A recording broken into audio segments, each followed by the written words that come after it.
guys, assalamualaikum. Sir Edi, selamat siang. Oke, hari ini saya akan membacakan isi seminar tadi di Festival Bahasa.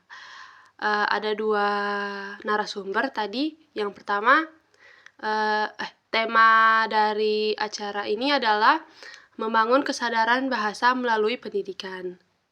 Tema untuk seminar ini. Oke, saya akan membacakan isi dari narasumber Ibu DRA Erlina Zahara MPD yang berjudul Kesadaran Bahasa di Era Digital. Oke, saya akan membacakan nomor 1, bahasa dan identitas diri. 2, terpresentasi diri. 3, bahasa gaul dan singkatan. Oke, kita masuk yang kedua, bahasa dan identitas digital. Representasi diri, bahasa yang digunakan di media sosial mencerminkan. 1, tuntunan komunikasi digital. Tuntunan komunikasi digital itu ada lagi anak-anaknya. Itu ada 3. Hilangnya konteks. Apa ini? Hoax, misinformasi, dan apa ini? Saya nggak tahu ini bacanya apa. Oh, cyberbullying. Baru ingat. Oke, yang B, membangun kesadaran berbahasa digital. Ada 4, yaitu pikirkan sebelum unggah. 2, cek fakta. 3, gunakan emosi dengan bijak. 4, empati digital. Kesimpulannya dari materi Ibu tadi adalah melangkah maju dengan bijak. Apa ini? Bahasa bahasa Indonesia itu adalah bahasa kita adalah alat paling kuat yang kita miliki. 2, di era digital yaitu bertanggung jawab penuh atas kata-kata kita. Jadi kita harus tidak boleh sembarang ngomong, karena kadang mulut kita ini bahaya, bisa menyakiti perasaan orang lain. 3, membangun kesadaran berbahasukan hanya tentang tata bahasa tapi juga etika dan empati. Dan Ibu tuh tadi memberi kata-kata yang bagus, saya suka. Kata-katanya berisi ini. Jadikan jari jemarimu penyejuk, bukan pembakar. Itu guys. Oke, kita baca dari narasumber kita yang kedua, yaitu Bapak Sarwono, yang temanya berjudul Ragam Bahasa. Ragam bahasa ya. Ada 4 fase pengembangan bahasa Indonesia. Yang pertama, fase pertama itu persamaan. Yang kedua, pengakuan. Fase kedua, pengakuan. Fase ketiga, perkembangan. Fase keempat, pembuahanan.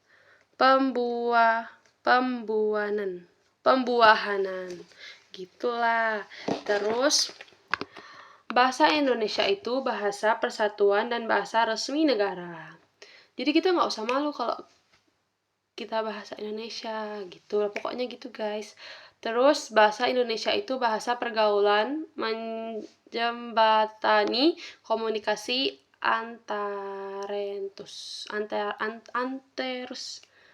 leluhur. Terus bahasa modern. Terus guys, isinya ada ragam bahasa. Ragam bahasa adalah variasi bahasa menurut pemakaian yang berbeda-beda. Menurut topik yang dibicarakan, hubungan, pembicaraan kawan, bicara yang dibicarakan, serta menuntut medium pembicaraan. Berasal dari Kamus Bahasa Besar Bahasa Indonesia. Jenis-jenis ragam bahasa. Ragam bahasa itu memiliki jenis-jenis ragam bahasa itu memiliki dua jenis, yaitu ragam resmi dan tidak resmi. Kita jelasin yang ragam resmi dulu, guys.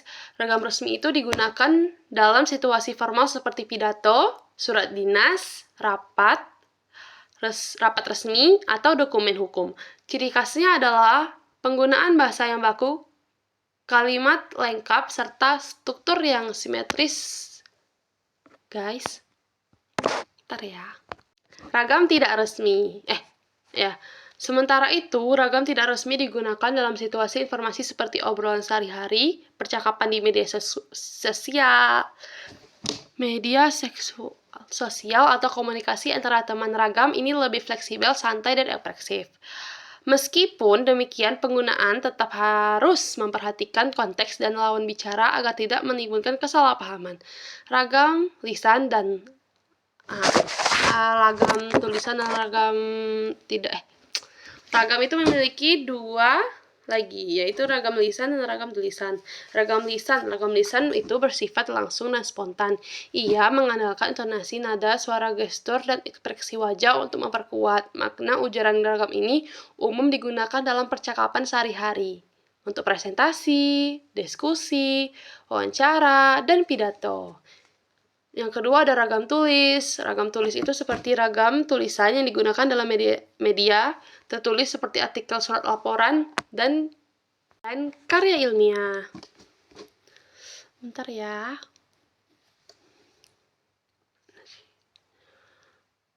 Ragam tulisan bersifat lebih permanen, terstruktur, dan tidak mengandalkan unsur nonverbal sehingga menuntut kejelasan dan ketepatan dalam pemilihan kata serta penyusun kalimat. Ragam ini sangat penting dalam dokumentasi dan komunikasi formal yang bersifat resmi dan atau akademis. Ragam berdasarkan bidang atau tujuan penggunaan. Ragam bahasa juga dapat diklasifikasikan berdasarkan bidang penggunaan atau tujuan komunikasi. Ragam ilmiah digunakan dalam dunia akademik untuk mayoritas gugus, analisis, dan teman secara objektif. Terus ada fungsinya juga, guys. Fungsinya juga ada dua, guys, yaitu fungsi sosial dan fungsi identitas. Fungsi sosial. Bahasa mencerminkan status sosial kelompok, usia, profesi, hingga kedekatan hubungan antar pembicara. Ragam bahasa membantu menjaga etika, komunikasi, dan norma sosial dalam interaksi sehari-hari. Fungsi identitas. Apa ya bahasanya? Bahasa Indonesia yang baik dan benar. Bahasa yang baik adalah bahasa yang digunakan sesuai dengan situasi pemakaiannya, sesuai dengan situasi komunikasi. Situasi pemakaian sesuai dengan situasi komunikasi. Ada beberapa. 1. Topik yang dibicarakan. 2. Tujuan pembicara. 3. Tempat pembicaraan. 4. Bernalar atau logis yang sesuai dengan apa ya? Oke, penutupnya, bahasa yang memiliki peran yang sangat penting tidak hanya sebagai alat komunikasi, tetap juga sebagai sarana untuk membangun kesadaran sosial melalui pemahaman terhadap berbagai jenis ragam bahasa, baik dari segi situasi, media, maupun tujuan penggunaan. Seorang dapat lebih bijak dalam berkomunikasi dan berinteraksi dengan sesama. Dalam konteks kehidupan yang semakin beragam dan dinamis, kesadaran dapat menggunakan ragam bahasa yang tepat menjadi fondasi utama untuk menceritakan komunikasi yang harmonis, saling menghargai, dan interaksi. Oleh karena itu, membangun kesadaran berbangsa. Oke, guys, terima kasih nasinya, Pak. Bye, terima kasih.